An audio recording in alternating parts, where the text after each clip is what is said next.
Tervepä terve! Täällä ollaan taas pitkästä aikaa uuden videon parissa. Tänään olisi tarkoitus avata viimeinen Clubbox ja lähdetään katsomaan mitä sieltä löytyy.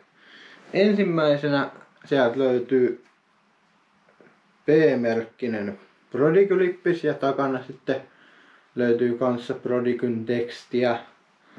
Sitten lähdetään katsomaan mitä tää aarrearkku sisältää.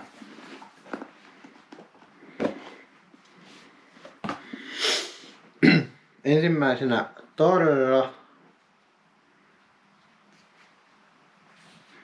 Sitten löytyy markkeri tommosella baseball-teemalla. Sitten löytyy eka kiekko. F5. Tää on 176 grammanen. Sitten löytyy todella hieno kiekko Special Blend D3, joka on 174 grammanen.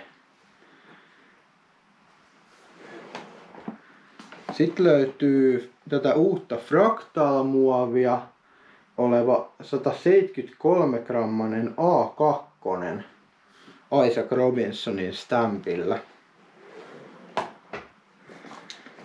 Sitten löytyy putteria Ace Hunter. Ja tää on 174 grammanen PA4. Sitten on vielä yksi kiekko. Tääkin on tosi upean näköinen. Ja tää on 180 grammanen M4. Aika painava kiekko. Sitten on vielä näköjään yksi tarra pohjalla. Tommonen Prodigy tekstillä oleva. Tää video oli tässä.